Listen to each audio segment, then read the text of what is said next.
2000 கோடி மோசடி, 5000 கோடி சொத்து, தீவிரமடையும் சோனியா ராகுல் மீதான வழக்கு, குடும்பத்துடன் கூண்டில் ஏற்றம்.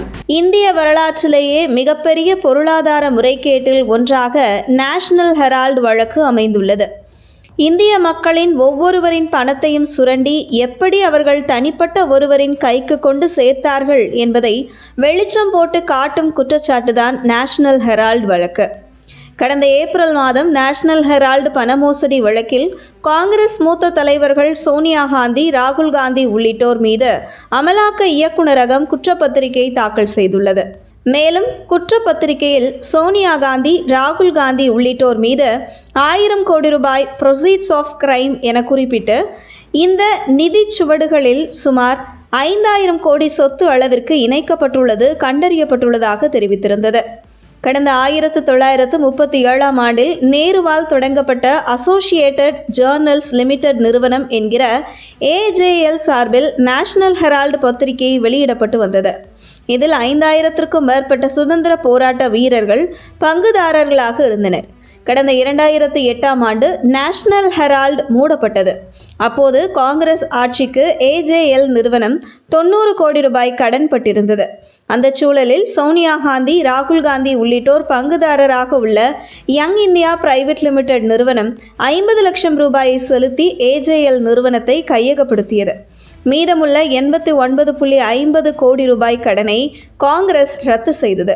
இதன் மூலம் AJL நிறுவனத்தின் 2000 கோடி ரூபாய் சொத்துக்களை யங் இந்தியா பிரைவேட் லிமிடெட் நிறுவனம் முறைகேடாக அபகரித்திருப்பதாக அமலாக்கத்துறை குற்றம் சாட்டியிருந்தது குறிப்பிடத்தக்கது.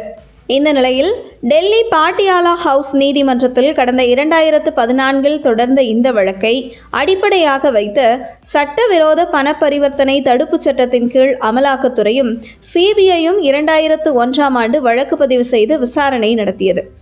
இந்த வழக்கில் கடந்த 3 ஆண்டுகளுக்கு முன்பு அமலாக்கத்துறை சோனியா காந்தி, ராகுல் காந்தி, மல்லிகார்ஜுன கார்கே உள்ளிட்ட காங்கிரஸ் முக்கிய தலைவர்களிடம் நேரில் விசாரணை நடத்தியது.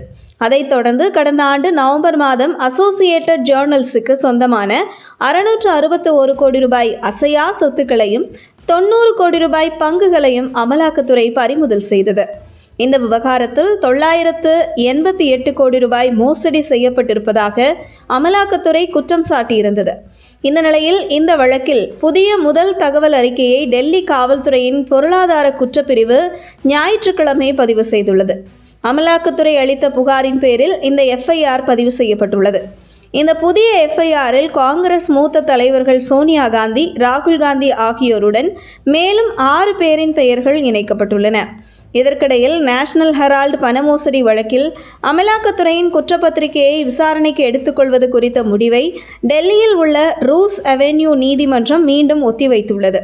இந்த வழக்கில் டிசம்பர் 16ஆம் தேதி நீதிமன்றம் தனது உத்தரவை பிறப்பிக்க உள்ள நிலையில் இந்தியாவின் மிகப்பெரிய பண மோசடி வழக்கான நேஷனல் ஹெரால்டு பண மோசடி வழக்கு தீவிரமடைய தொடங்கியுள்ளது.